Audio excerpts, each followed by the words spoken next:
you've got me for the next 2.5 days. We've got a lot of information to cover over the next 2.5 days. If I start speaking too quickly, because English is my native language, please put your hand up and I will slow down. But it's because we have a lot to cover that I might speak very quickly. And also because I'm enthusiastic about wetlands. Just a bit of background on myself. I'm based in the UK and I live near Oxford, but I work all over the world. And I'm an independent wetlands specialist. I work for myself, and that's myself in my office with my only member of staff, who's my cat. So I don't have any staff working for me. But I do work all over the world. Historically, I've worked in universities, in a major NGO, in private consultancy.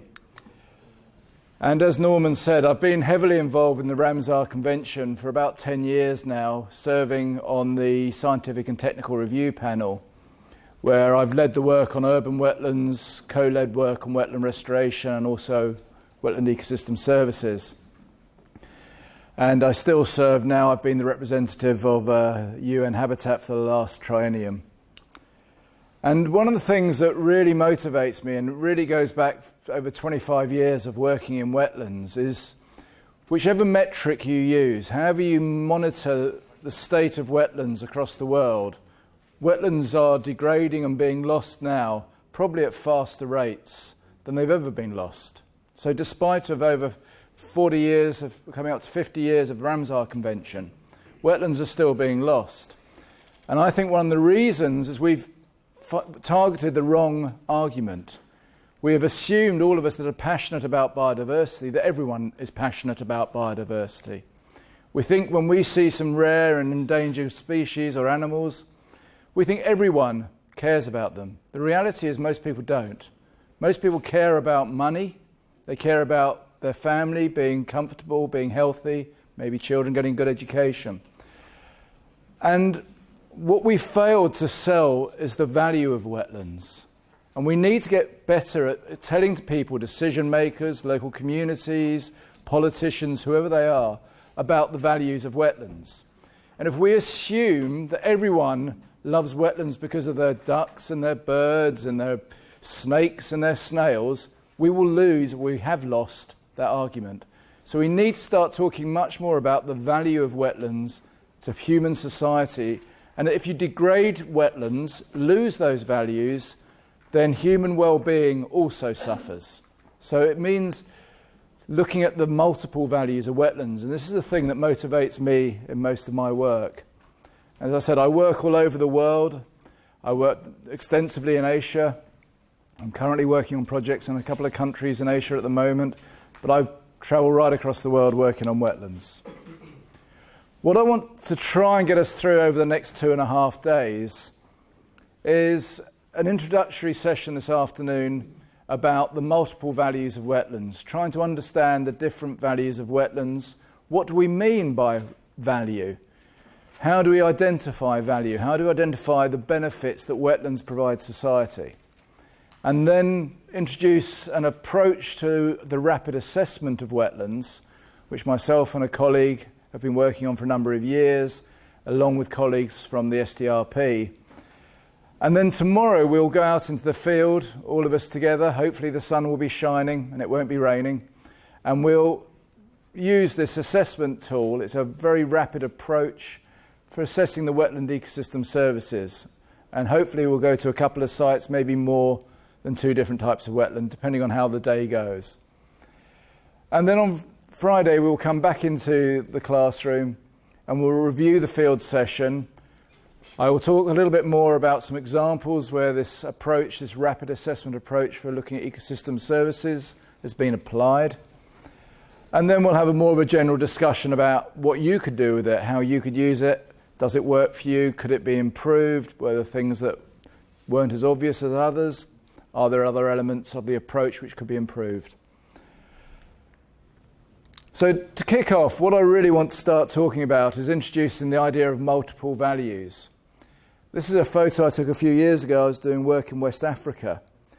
And this is an urban wetland, which is a Ramsar site that is under huge pressure from human expansion, growing population, need for development, infilling of land, over-exploitation of resources, so you can see people harvesting fuel wood from the wetland. And it's typical of many, many parts of the world. This is in Africa, it could equally be in Asia.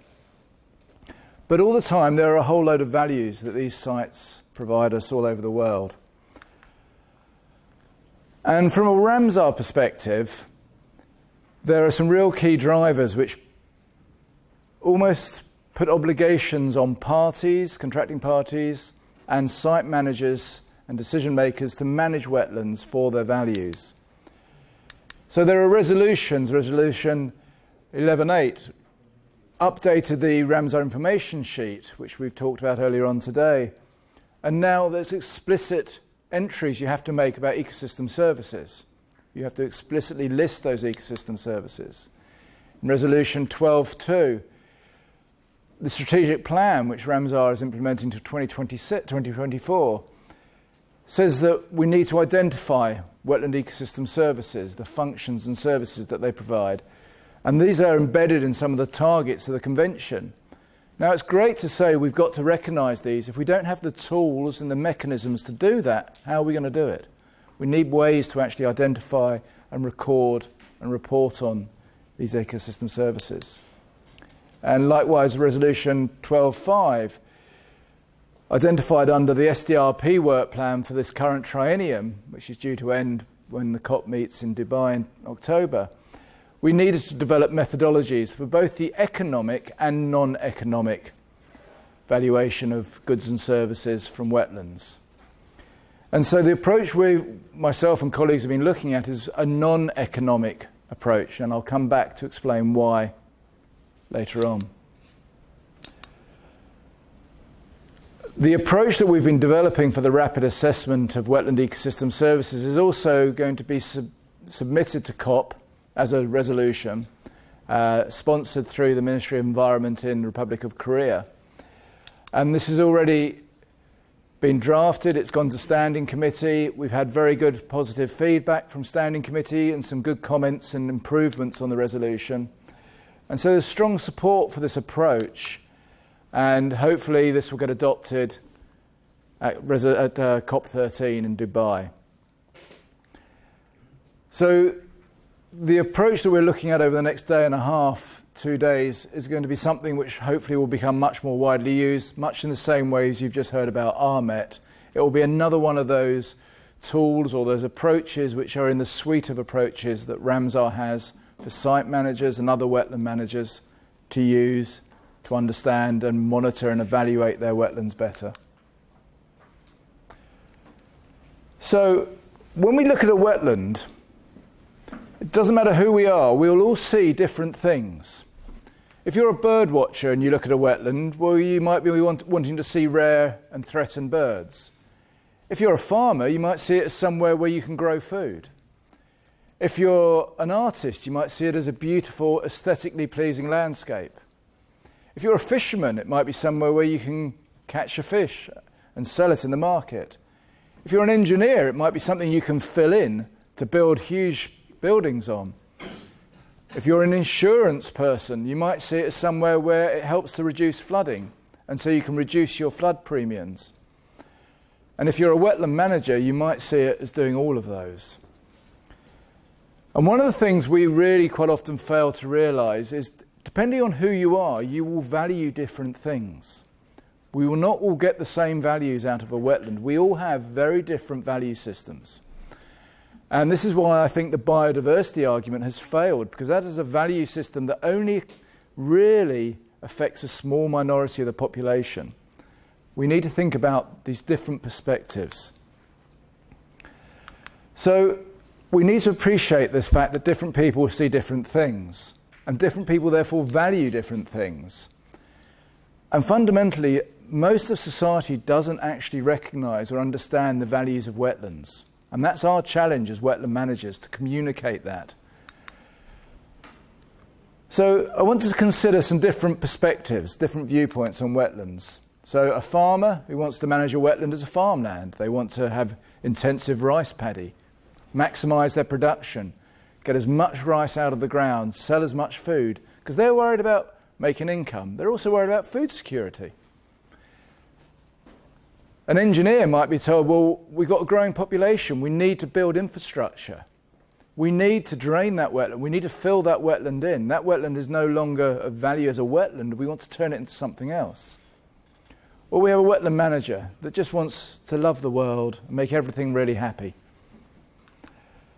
So if you're a farmer and you're thinking about different perspectives, and you might be told, well, we've got to try and balance food production against tourism, against managing against flooding, because we want to maybe build on it, your perception in terms of your values will be greatest and they'll be steered towards food production. You might try and do a little bit around the edge for tourism and help to try and do a little bit for reducing flooding, but really, you're not bothered about those things. An engineer, their big issue is how can they get the maximum value in terms of reducing flooding? And they might say, okay, well, we can do a bit of food production, a bit of tourism on the side, but their main value will be on the flood reduction. And if you're managing a wetland park, you might focus mainly on tourism, on getting people to come to your park, and not focusing so much on those others, but maybe slightly more than a farmer would do, or that an engineer might do. So you get these very different perceptions, and they become challenges that we need to try and manage. And part of the reason you get things such as this is from Colombo in Sri Lanka, where I've been working over the last few years, where people are filling wetlands in, is because they don't genuinely understand the value of those wetlands. It is seen as more valuable to fill in a wetland, to build on it, than to have it to reduce flooding, to provide food for people, to cool the climate, and a whole range of other values. And so it takes us back to this fundamental question: what has nature ever done for us? And you look at a picture like that, fuel wood, food, things that we just take for granted. That's nature providing us with things. Or it might be water, or it might be tobacco or other things that people might choose to smoke. Nature provides all these things for us. But it also, we know that nature also can cool the climate.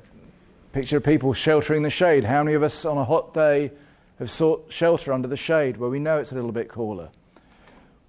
How many of us have benefited from areas of wetland that flood and helped protect our homes? Or shorelines which have protected us from storms? Or flowers in a wetland which provide pollination, and without pollination it's very difficult to grow crops and feed people. Or it might just be the pleasure we get from nature. It might be going out and taking photos, or cultural issues relating to wetlands. Or the top right-hand picture is my daughter having lessons drummed into her about identifying different species of animal in wetlands, so she's getting an education whether she wants it or not. Or this picture up on the top left is from a wetland very close to where I grew up in southeast London, where a stream was taken out of a culvert, out of a pipe, and turned back into a river. And I go and visit this every year. And this group of people are unemployed, disabled, and they're drug addicts. And it's the only part of the place in London they go to where they feel a sense of place, where they feel they're not under pressure from the police, they're not under pressure from their families, and they go there just for their own mental well-being. Now, when that was designed as a flood alleviation scheme, no one thought about that value, but for those young people, that is the most valuable thing about that wetland. It doesn't matter that it protects 50 or so multi-million-dollar properties. That's irrelevant to them. It gives them somewhere to go. It enriches their life. And it could just be that wetlands just do things which benefit us all. They provide places for biodiversity. They form soil. They have high primary productivity. And they can also regulate flows of water, flows of nutrients. So there's a whole range of things that nature just does for us. And what we need to do is actually find better ways of recognising and identifying those. And some very seminal work, really important work done just over about 15 years ago, 10, 15 years ago, was the Millennium Ecosystem Assessment, sometimes referred to as the MA, which was basically an assessment at the end of the 20th century to say what sort of state are our global ecosystems in and what impact do they have on human well-being. And one of the good things about this approach that the Millennium Ecosystem Assessment took is it took a lot of disconnected ideas and brought them together in a common language, and a language which has subsequently been adopted by the Ramsar Convention.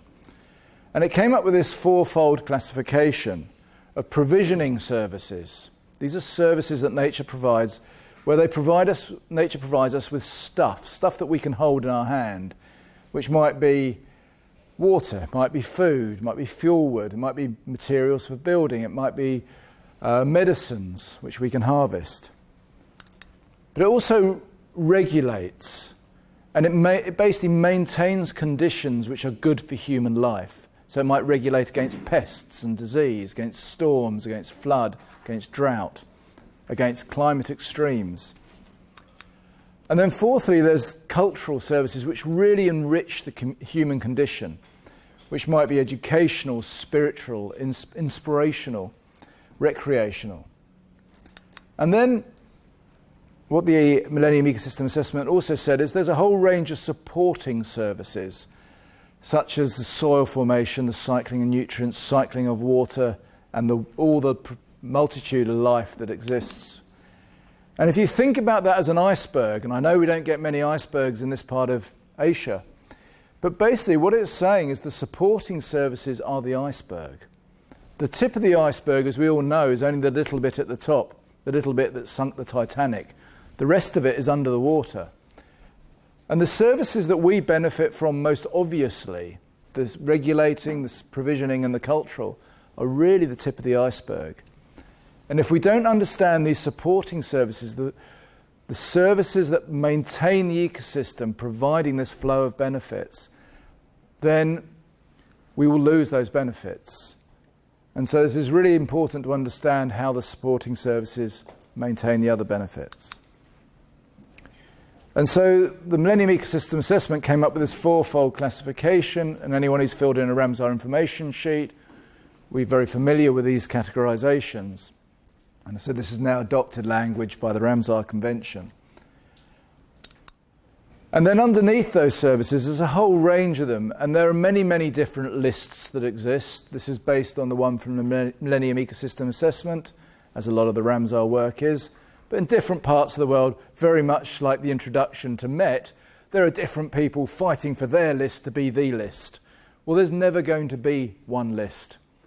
Just as there's never going to be one way to evaluate a wetland, there will always be different lists, and 2 years down the line, 5 years down the line, someone will publish another list. And interestingly, the Intergovernmental Panel on Biodiversity and Ecosystem Services, IPBES, have recently published a new list of values. And it has got myself and a couple of other colleagues on SDRP looking at that and now thinking, actually, the Ramsar definition of ecological character might be flawed. And do we really want to go to COP and open that box up and say we have to rewrite ecological character? We're not brave enough yet to do that, but we're very close to proposing that. And it will be looked at next triennium, if SDRP's work plan. Because the thinking on these things is always evolving. And you can't just say that is the list and you must use that list. What is good, though, is this is a really useful starting point. It gets people thinking. So provisioning services, fresh water or non-consumptive water use, food, fibre, genetic materials, a whole range of things, ornamental. And then likewise for regulating services, regulating air quality, regulating climate, regulating flows of water, regulating its hazards, pests, disease, etc. A whole range of regulating services. And then the cultural ones, the ones that a lot of us have a close affinity with a wetland, might be from a recreation or a cultural heritage, aesthetic point of view, spiritual. And then the supporting services. And so there's a whole range of services, and these lists are a really good starting point. But I'll always say to people, You should only use them as a starting point. You need to look at your local context and site and make it site specific. And I quite often say that if you're trying to do, if you look at the regulating services, if you went to a local stakeholder meeting with maybe local villagers and you start talking about water purification, you've lost your audience immediately. But if you talk about how a wetland might make the water cleaner, then they'll understand that. So again, having lists is a good starting point, but always use the language of the local context. Always make it relevant to whichever audience you're talking to. And as wetland managers, as people working in wetlands, we need to understand maybe slightly more deeply how these processes translate into benefits for humans and ultimately human well-being. And there's a continuum from fundamental ecological processes going on in wetlands right through to the delivery of human well-being. And so what you'll have is ecosystems and biodiversity, and within those you'll have structures and processes, so primary productivity, vegetation community, and those processes will deliver functions. So you might have a dense canopy within a forest. That might slow the flow of water from hitting the ground. You might have growth of high primary productivity, therefore high biomass production. And you get these functions. And ecosystems will carry on doing that, whether humans are here or whether we're not here. That's just what ecosystems do. And that might be a small wetland from a garden pond in an urban environment to a multi-tens of thousand hectare peatland in Indonesia. Wetlands and other ecosystems will do these things. And then from those functions we get services. So that slowing of the passage of water might reduce flooding, it might protect people from flooding, it might improve water quality. And then when you look at it within the human context, you then start deriving a benefit. And those benefits might be contributing to health, reducing damage to infrastructure, improving safety for humans. And some of those benefits we can actually value, and we can use different ways to value them. And we'll come on to that in a minute. So WTP means willingness to pay. So economists claim they can value anything. They can put a price on anything. And they can use different techniques to come up with a monetary value. So they might say, well, we have a wetland here. We don't know how many people visit it, but we've done a quick survey of 20 people in a car park. Each one cost them $10 to get here. Therefore, the average value to a person is $10. Well, that's great, but it doesn't really tell us much about all the values of the wetland. But they will say that wetland's worth $10 to one person. Or there might be market prices. So if you grow rice in a wetland, you know how much a kilo of rice might cost in the shops. So there's ways that you can actually value them. There's other ways we can value things as well. So on one side, on the left-hand side, you have the things that the ecosystems do. And on the right, we have the human context where we actually get those benefits, and we need to try and understand the value of those. So when you look at a wetland system, so this is a coastal wetland, but it could be anywhere from that continuum from the coast up to the highlands and out to the sea. We're quite good as wetland people in sort of understanding where our wetlands are on that continuum from rain falling on uplands, draining down through rivers, across floodplains, to coastal zones and out to the sea. So we're quite good at placing ourselves along that continuum and understanding that sort of natural hydrological, ecological system. The problem comes is we have an environmental system, and then as humans we are great at inventing all these really complicated other systems that we put on top.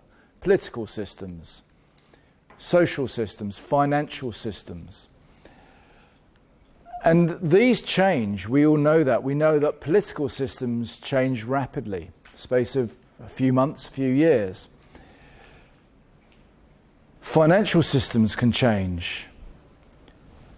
And when we're trying to look at value, we need to understand the context not just within the environmental system, but within these human systems as well, which are not static. They will change as much as the environmental one will change. You'll have seasonal changes. Climate change might be imposing longer term changes on those systems. But we also have human systems which we have developed, and we need to work within and understand how our values relate to those systems. And those values won't be fixed in time or in space, as we will see. So when thinking about the values of wetlands, it's really important we think about systems. We don't just think about the wetland in isolation. We need to put it in that environmental system, but also think about our social, political, financial systems as well. And what we've also got to recognise is sometimes what will be a benefit to one set of society will be seen as a disbenefit to another part of society. It will be seen as something they don't want.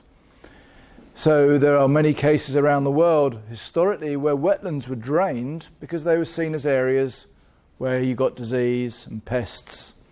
And so having a wetland was seen as a disbenefit. It wasn't seen as something positive, it was seen as negative.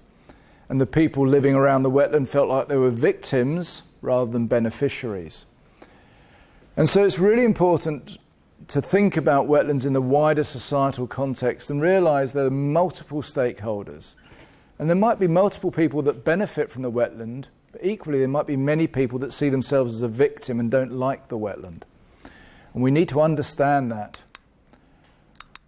And so when you come back to our three possible stakeholders, a farmer, a wetland manager and an engineer, we need to understand how we can balance their needs, their different needs.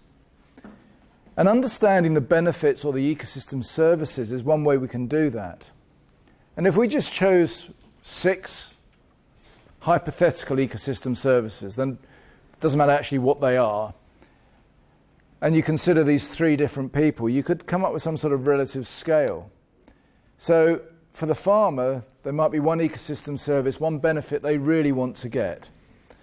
There's some other ones that they're slightly interested in because that's still positive, but there might be other services they see as a negative to them. So it might be that actually having the wetland full of wildlife, full of migratory birds, is seen as a real problem to them because it's eating their crops. If you look at the engineer, they might be interested in a few services, but they might be having it maintained as being a wet area, as flooding and providing natural flood storage is something they're not interested in, because if the wetland's full of water, they can't build on it. Ideally, a wetland manager would want to try and see all the values and see them as positive. And so the challenge comes is how do we manage these different perceptions within society and deliver optimal benefits? So we're not trying to just maximise one benefit. And it's interesting when you think about food production. And if anyone has seen very intensive agricultural fields, I've been to the Midwest of the United States, where you can stand and see for kilometre after kilometre just one field of wheat. That's still an ecosystem service. That's still biodiversity. That's still plants taking up nutrients from the soil that we harvest and eat. But it's only one plant. And there's very little birds, hardly any insects. But it's still biodiversity, and all we've done there is maximise one service, the service of food production. So we need to balance these, and we need to try and minimise negative incomes and balance the multiple values. So rather than maximising a benefit, we optimise. And that's a very subtle English difference, and it doesn't always translate. But it means we shouldn't try and just get the best out of one service, which might be providing a great habitat for one migratory species at the expense of all the other benefits. It might be you could still provide good habitat for a migratory species and provide some other services. So we need to try and balance the benefits, optimise them as best we can, but avoid any negative outcomes as well. And remember that there will be different perceptions of value, and if you need to try and manage and reduce those negative outcomes as well. Because ultimately, if we can move to a position where everyone values wetlands as much as we value wetlands, then our job is done. We don't need to exist because everyone can then manage wetlands in the same way that we want to.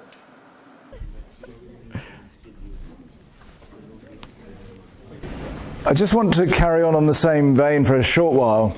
So if we start thinking about the benefits that wetland provides as these services that nature provides, a lot of the thinking has been that people, especially in developing countries that live and work closely to wetlands, these bottom two are from Lake Chad in Africa, that they have a much greater understanding of services, and these really relate more to local communities living and working around wetlands than they do in developed countries.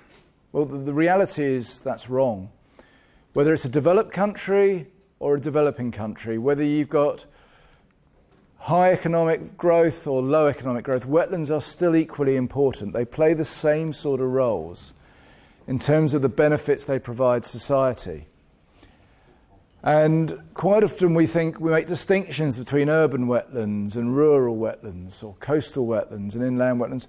But all these wetlands, they all provide benefits. And sometimes it's the most almost degraded urban wetlands because of the population density that actually provide the greater benefits because there are so many more people around depending on those wetlands. But as I said, wetlands aren't static. They don't stay the same over time. They're dynamic systems. And the benefits they provide are also variable over time. But also human perception changes and our needs as society change. And this is just an example from Europe.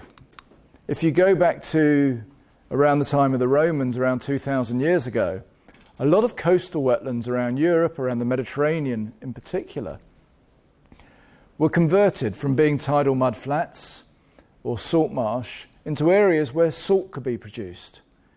And salt production is something which happens in a lot of coastal wetlands, where the natural wetlands are changed, water is drained into the wetland, the sun evaporates the water, and you get salt deposited. Because salt was a major commodity that was used by the Romans for trading. That only lasted till about 300, 400 AD. Jumping forward to probably around about 1300 to about 1700 AD, in Europe and especially in the UK, farmers realised, and a lot of this came through monasteries and religious orders who were managing livestock and managing floodplains, if they could get the water onto the floodplains earlier, it would insulate the ground, which means the ground would be warmer, which meant the grass would grow more quickly. That flood water would bring with it nutrients and sediment. And if you could keep that water on the meadows longer, on floodplain meadows, you've got a greater productivity, which you could then harvest later on in the year and use for hay or for feed for livestock over the winter. So there were many areas, especially in the UK, which were managed as water meadows because it was a way to accelerate the growth of plants, especially grass species, which meant they could get fatter animals, feed more people, produce more food. But with the advent of fertilisers around about sort of the 1800s, the need for water meadows fell into disrepair. So those values that wetlands had disappeared. And if we jump forward now to the 2000s, I first started working in wetlands over 25 years ago. And if someone had told me 25 years ago that major global companies would be buying up areas in Senegal to restore as mangroves so they could offset their carbon from their factories in Europe, I would have said that's never going to happen. But that is what's happening all over the world. Companies are buying up mainly coastal wetlands to restore as mangrove because of the carbon they sequester and the carbon they store, and they can then offset that against their pollution elsewhere. And so carbon sequestration and the restoration of wetlands, that value is now much greater than it was 25 years ago. And undoubtedly, as we find other values of wetlands, these will change over time and in space. And that we need to be aware of when looking at the values of wetlands and thinking about how these might change. And if you think about coastal mangroves, and interestingly, we were having a conversation at lunchtime about coastal mangroves in Singapore and elsewhere. In terms of their spatial benefits, there are quite often very good local benefits. So local communities are protected from storm surge that live behind the mangroves. So they buffer from storms. It might be that coastal mangroves support really good young fisheries and nursery for fisheries, which is a benefit to a slightly wider region, maybe more regional across a large area of coast. And we all know that mangroves sequester a lot of carbon, store a lot of carbon, a lot of interesting conversations recently about blue carbon, and that's a global benefit.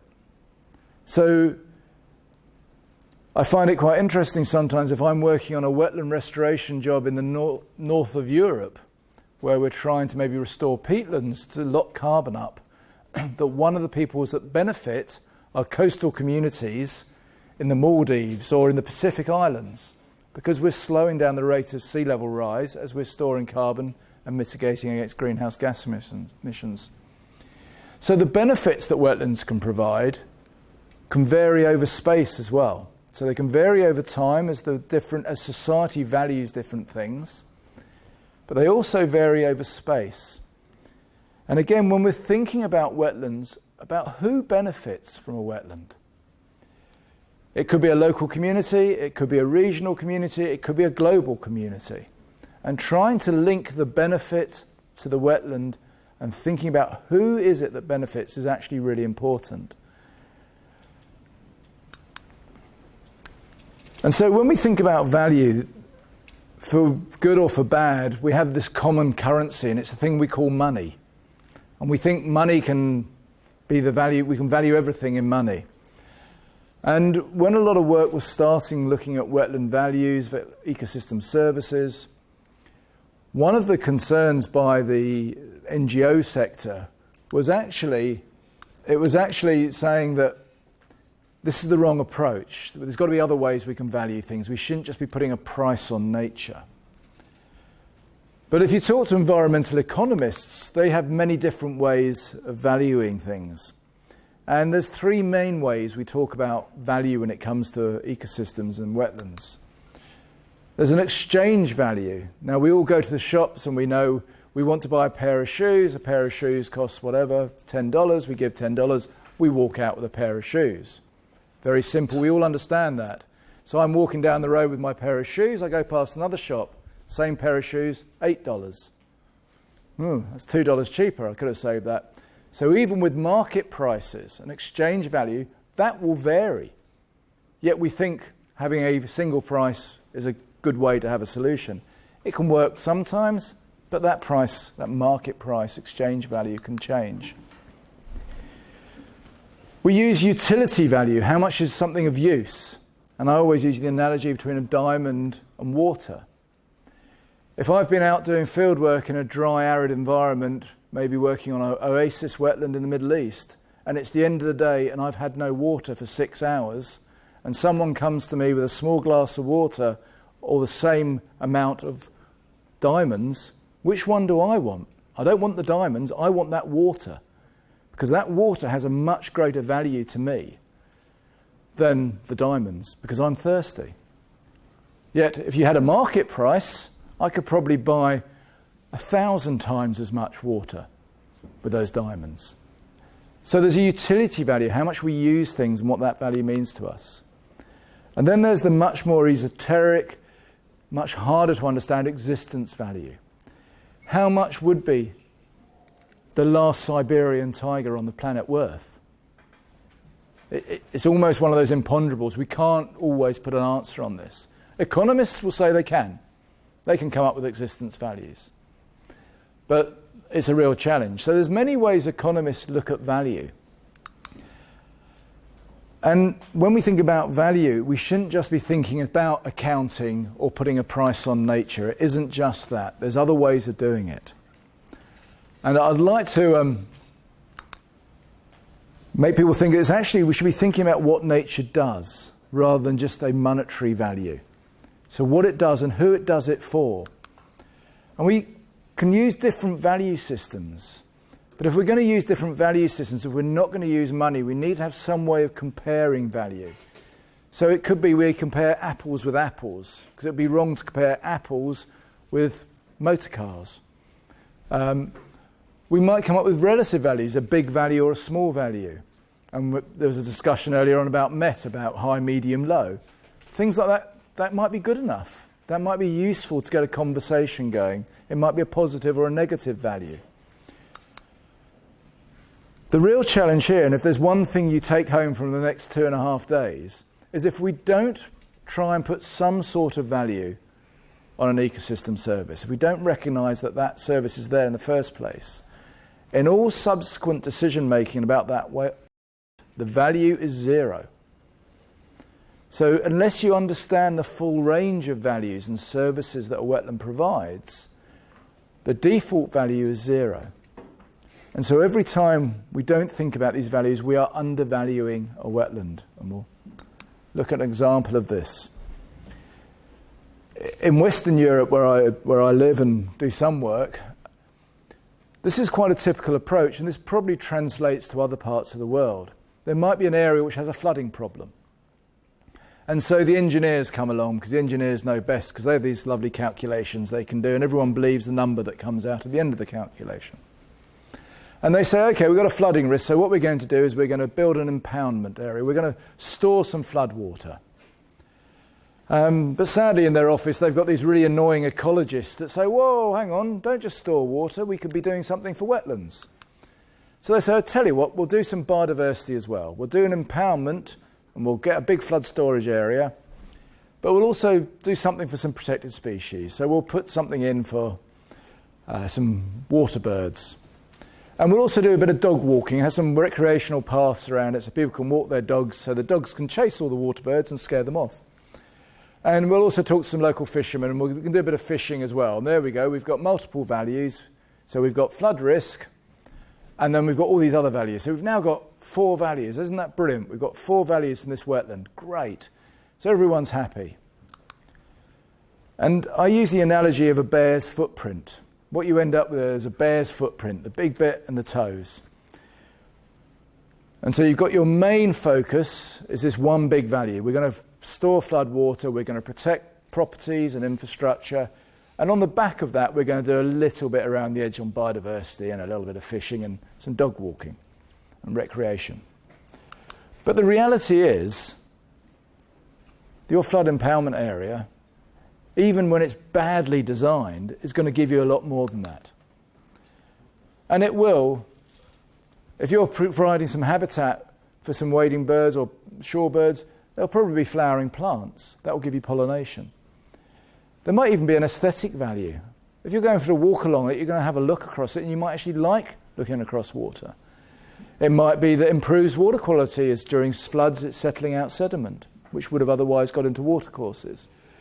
It could be regulating the local climate. We know that in urban areas, wetlands and ponds and lakes can reduce peak summer temperatures between 2 and 5 degrees. And so there's a whole range of other benefits, a whole range of other values that their default value in decision making remained 0 because they weren't thought about. Now the wetland provides those values, but in decision making, when talking about the value of the wetland, you say, oh, we've got 4 values. And you've undersold the value of a wetland. And is it any surprise that wetlands then get lost and degraded?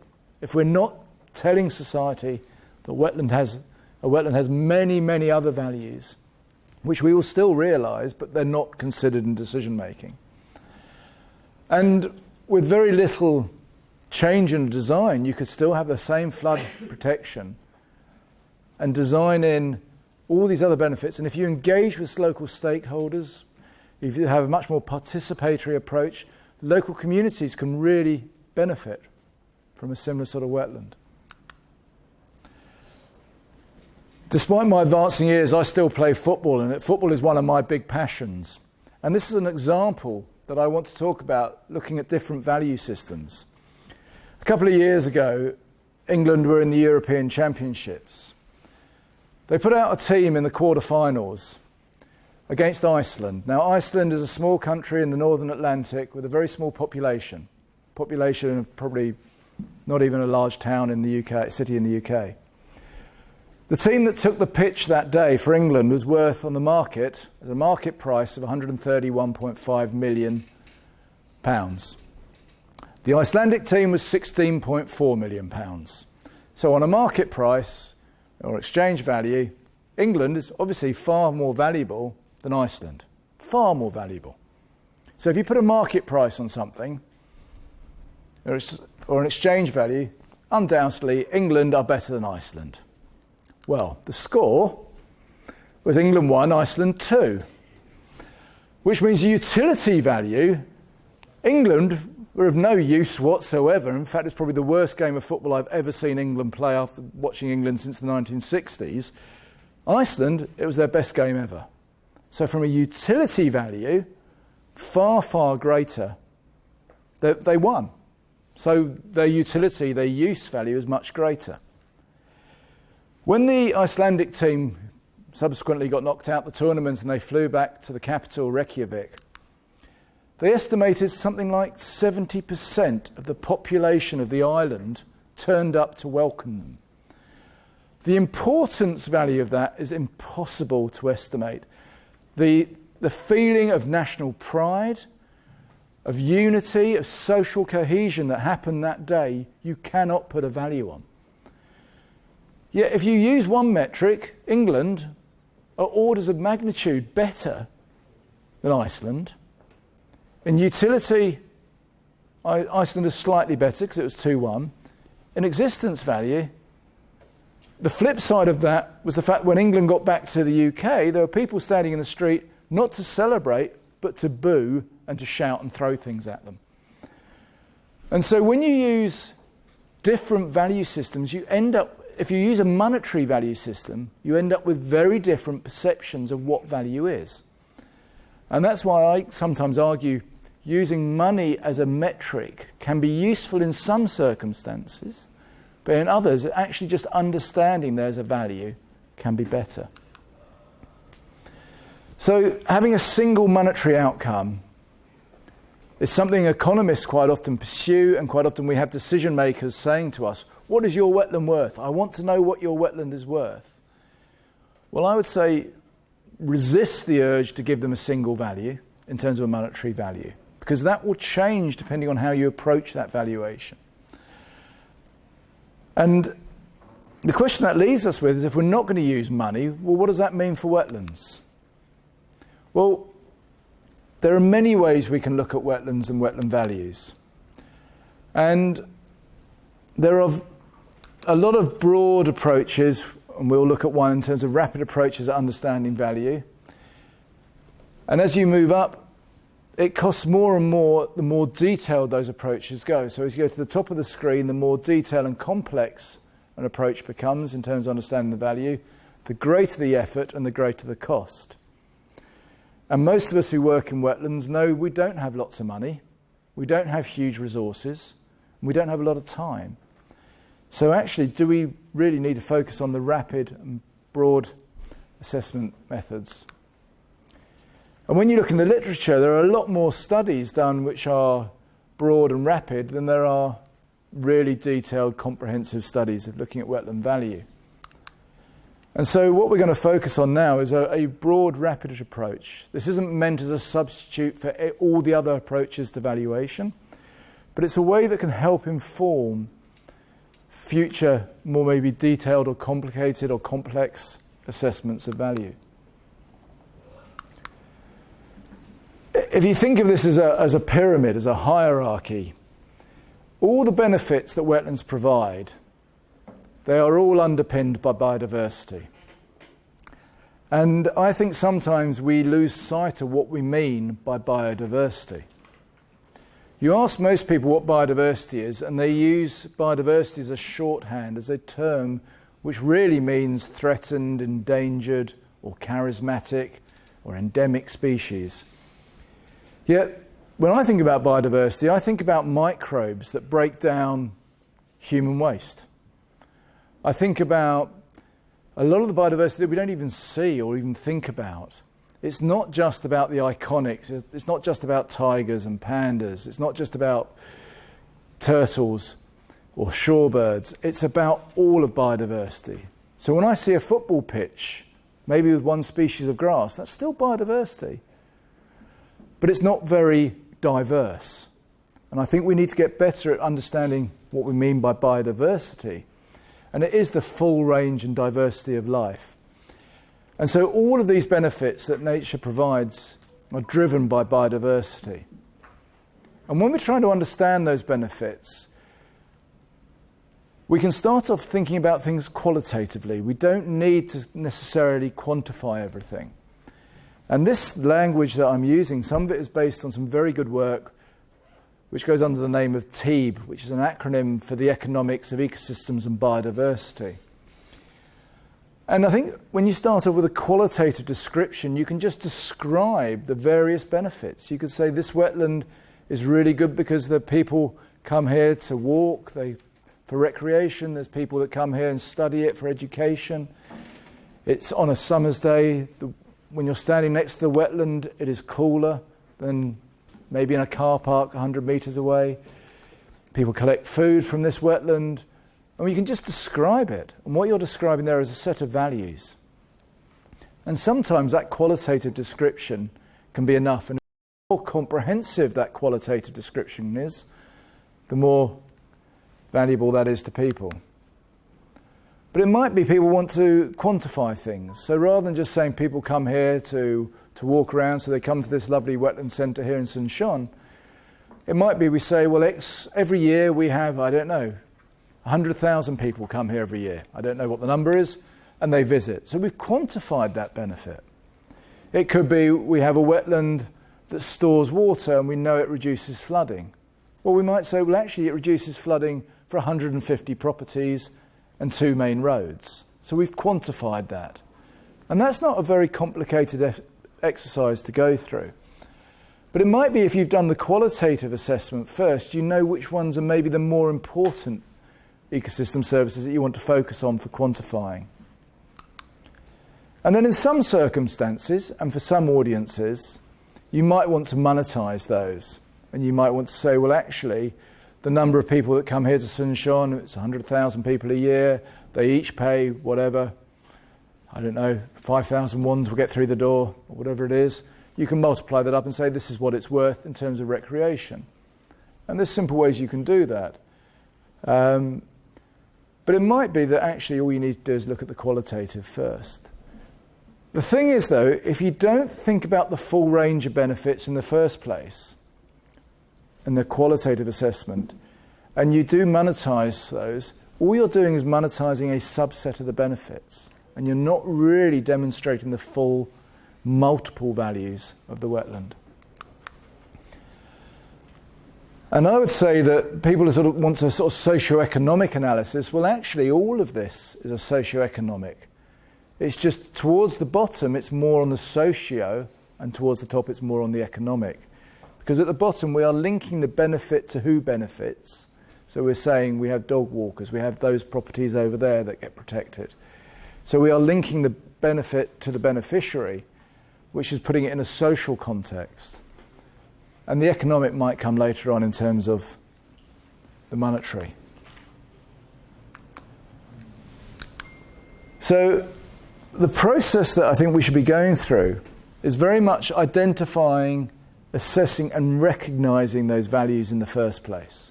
Once we've recognised them, we can actually then demonstrate them through some quantitative form. And then we can capture them and seek solutions, and that might be in an economic or a monetary form, but it might not necessarily be. So the challenge comes, if that's the concept, if that's the sort of the thinking behind this, how do we actually recognise these various wetland ecosystem services? Well, this is Ramsar Site in Dubai, and anyone that's going to go to the COP in October will see this. It's a wetland I've been working on now for 12 years, 13 years.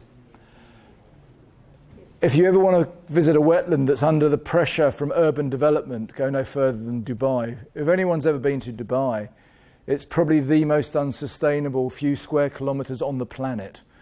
And any green space is under huge threat.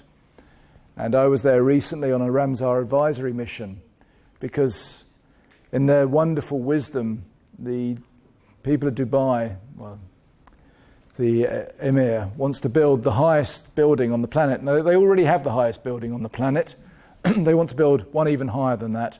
And they will build it within 100 metres of a Ramsar site.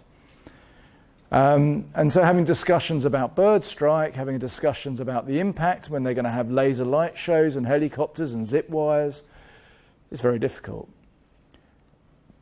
And when you actually start talking about, well, the shorebirds are going to suffer, it's going to affect roosting birds, flight lines of birds, they're not interesting. When you actually say you damage this wetland and the value of properties around the wetland will go down, because the wetland will get lost and get squeezed, then they start listening because they want to sell property. They want the most market value for their property. All the development that goes around this site, when new development goes up, they have the boards along with a pretty artist's impression. Every single one uses pictures of the wetland. So they're happy to use the pictures of the wetland to promote and market their property whilst they're damaging the wetland at the same time. But you can look at that picture, or I can look at that picture, and hopefully you can, and by the end of Friday you will be able to. And so what do I see? Well, you see mud flats, mangrove, and a beautiful skyline of wonderful buildings. But if you had a checklist of ecosystem services, like those lists we saw before, you could actually start saying, okay, well, what services is this site providing, and who's it providing those benefits to? So you can go out there and you can have a look around. And looking at your checklist and thinking, is it doing this? Is it doing this? Maybe talking to the local site manager.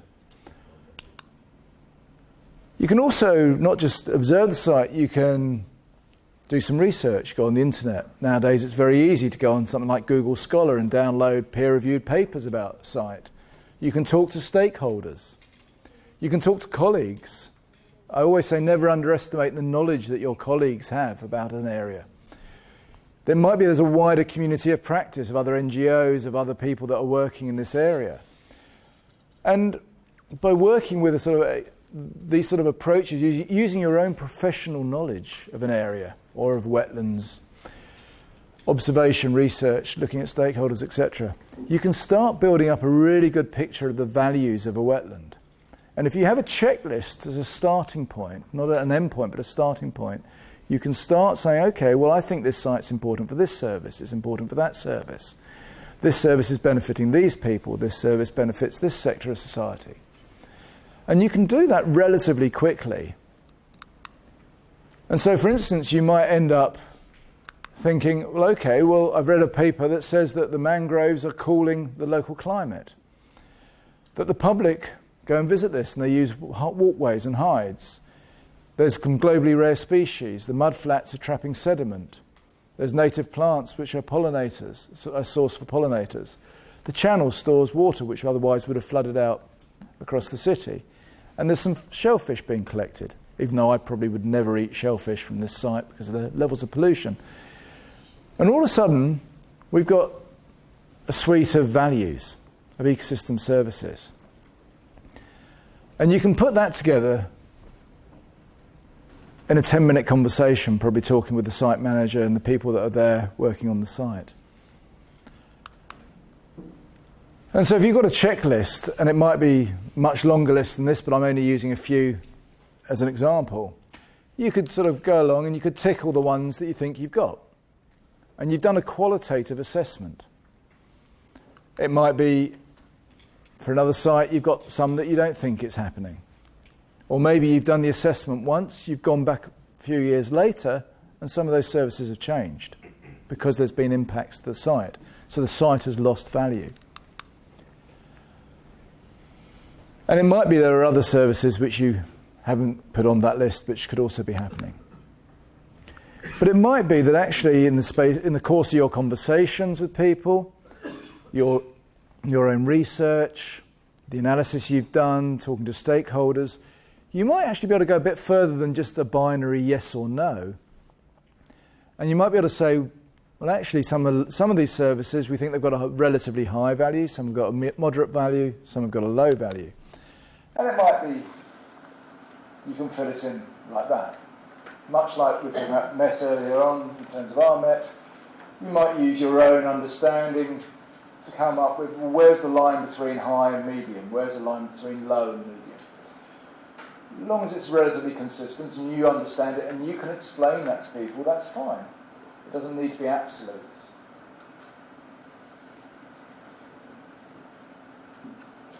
And so, for instance, you might say, well, it regulates, it provides only significant, it's the only area within the whole of Dubai which provides this regulation of climate. It's got very high evapotranspiration rates. We're in a very arid area, very hot. Temperatures get up to 50 degrees C in the summer. And so it's very high in terms of regulating climate. There's nothing else in Dubai City that does the same. And you can actually go to this site on a summer's day, you drive 200 metres into the skyscrapers and you feel the temperatures just go through the roof. It might be that there's very little food produced by the site. Probably because it's polluted, but probably because there isn't the demand or there isn't the culture of collecting shellfish. But there's a little bit going on by some of the site managers. It might be because it's an internationally important site. It's a Ramsar site. It has internationally important numbers of birds there or species of concern, so that's a high value. And so you've got a qualitative assessment. And also it's very important for recreation because it is the only type of wetland that you can go and bird watch in the centre of Dubai. And so what you've got there is a very simple qualitative assessment of a subset of the ecosystem services.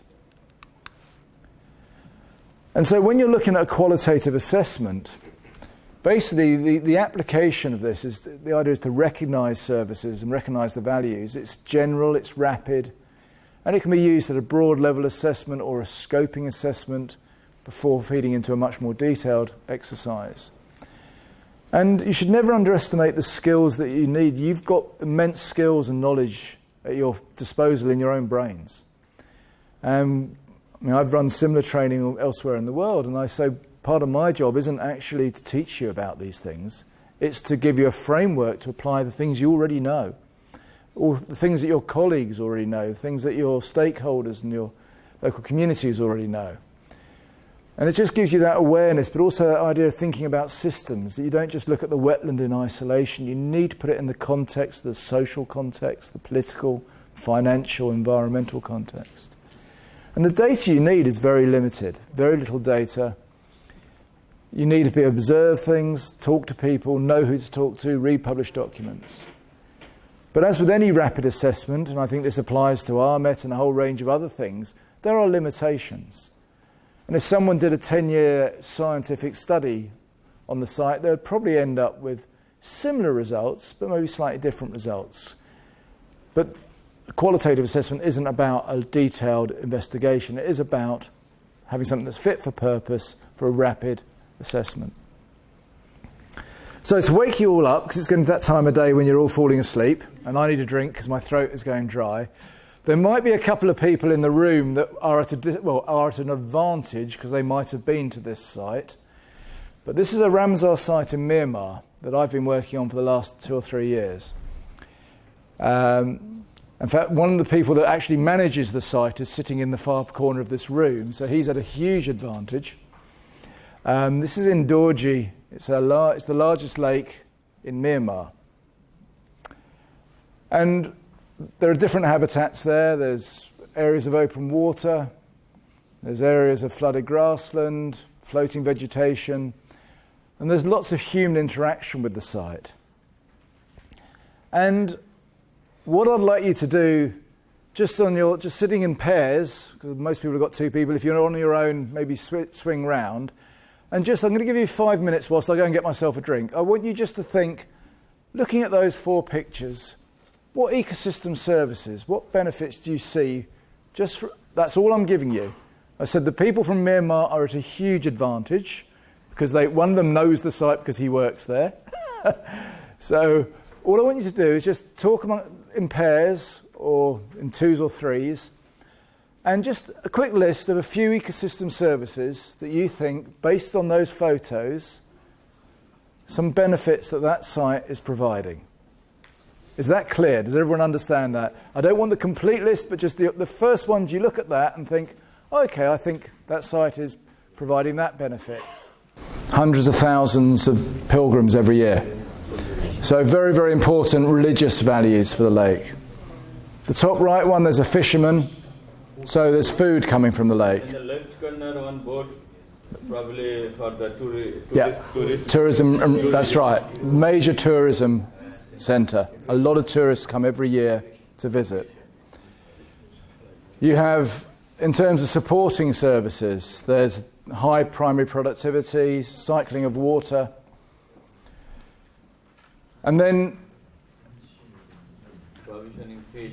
There's fish in there, there's other foods, so there's areas which they'll harvest rice paddy and other vegetable, other food from the site.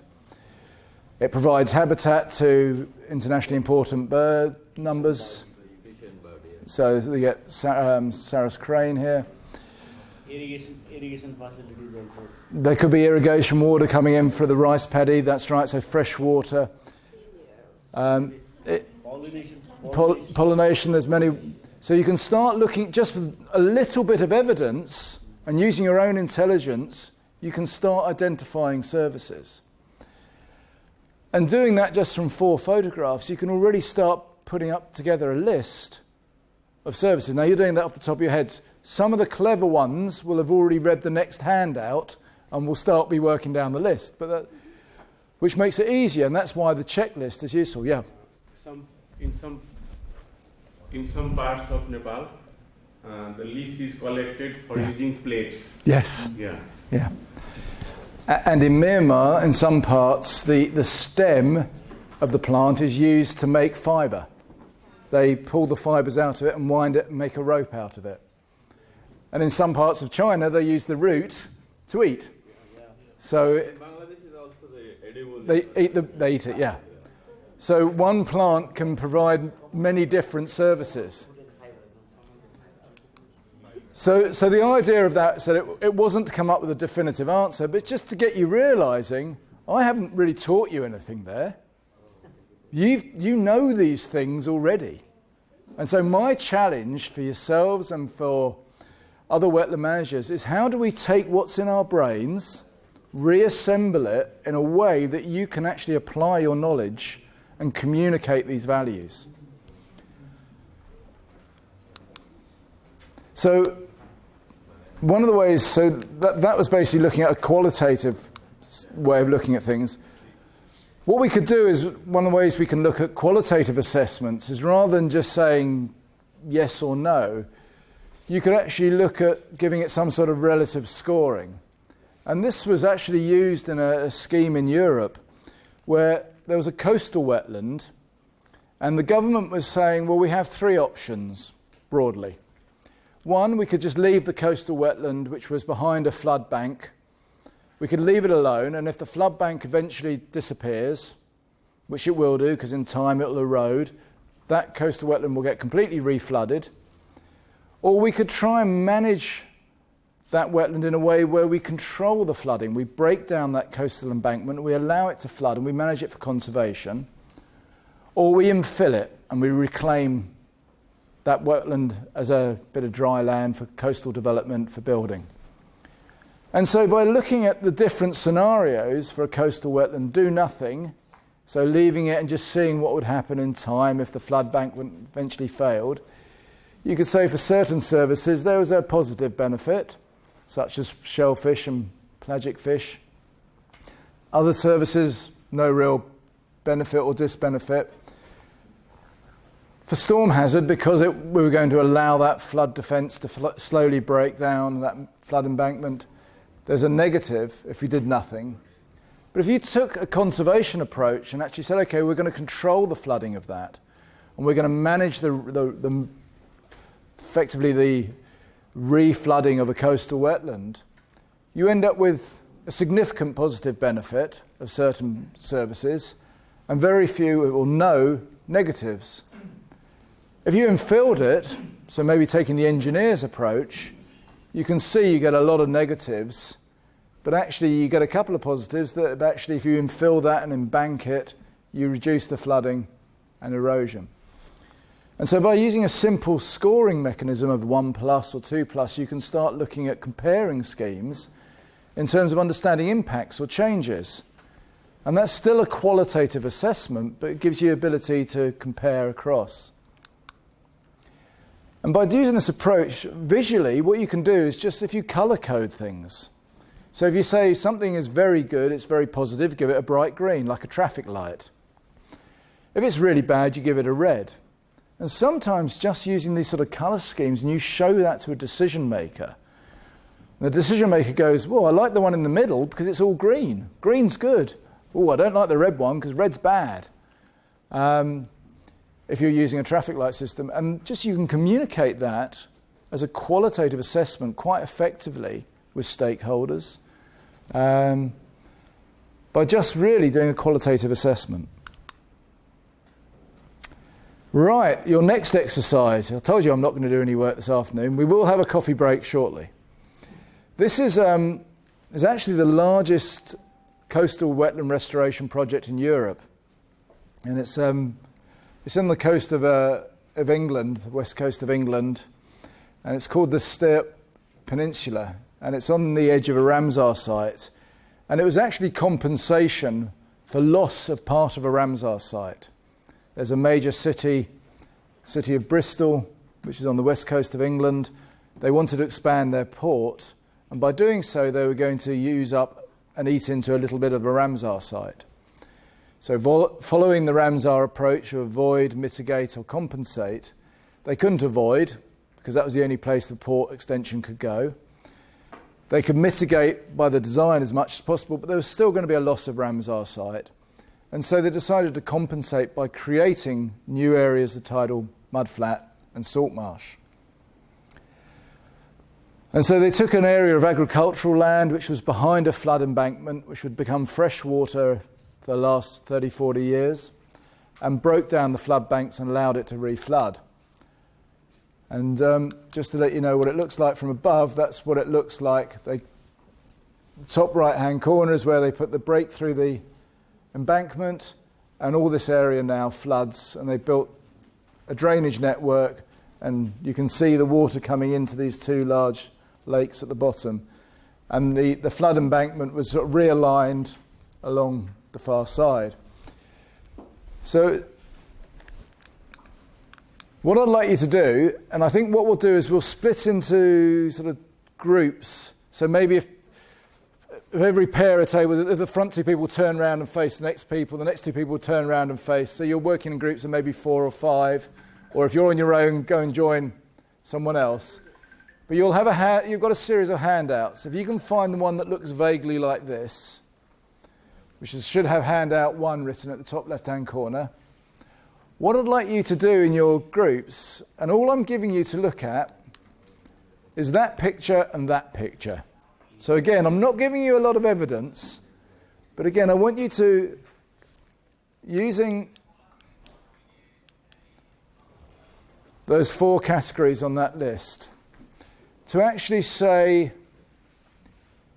do you think it's providing which provisioning services, which regulating services, and you've got some guidance notes and checklists to look at, which cultural services and which supporting services. And again, I'm going to give you 5 or 10 minutes. I want you to actually write them down and just say yes or no. So don't just focus on the ones you think it's providing. If you think, no, I can't see any evidence for that, I've got no reason to believe that's happening, just write that one down and put no. Because I'm not giving you a lot to go on. There's a close-up shot of what the mudflats look like. Very good for shorebirds and gulls. And from above, that's what it looks like. So you can see the historical agricultural field pattern, and that area at high tide, the whole area floods. So it's gone from being a freshwater system to being a brackish saline system. It's gone from being an intensely farmed area where they would put a lot of nutrients onto the soil, take grass crop off it, grow wheat on it, graze cattle on it, to being very extensively farmed. It's not intensive farming. There is a bit of livestock on there, mainly on the banks around the higher areas. But the site now is a lot wetter. It gets flooded every tide. They've also put in some footpaths to allow better access, because it was private land before. The government bought the land, or the people who developed the port bought the land, and so there was no access. So there is now some public access on the land. And it's going to be providing a lot of different benefits to the way it was working before. So I just want you to do, if you split into sort of small groups, maybe sort of a 3 here, 4 there, a couple of 4s, and just write down, using that first hand out 1, just a few of the services you think it's performing, and those that you think, well, based on that evidence, I'm not sure, I don't think it's doing that. So I'm just trying to get you to start thinking a little bit around these services. I said you have got other checklists of the services. You should all have a... Oh, sorry, can I just pinch that one? You should have a list like that which has got some information. You might want to use that as well to check. Or you might want to just look at the other sheet you've got to get some ideas. But if one of you can maybe be the scribe for the 4 of you or 3 of you, and then we'll have another 5-10 minutes looking at this, and then we'll report back. Is that clear? Okay, good luck.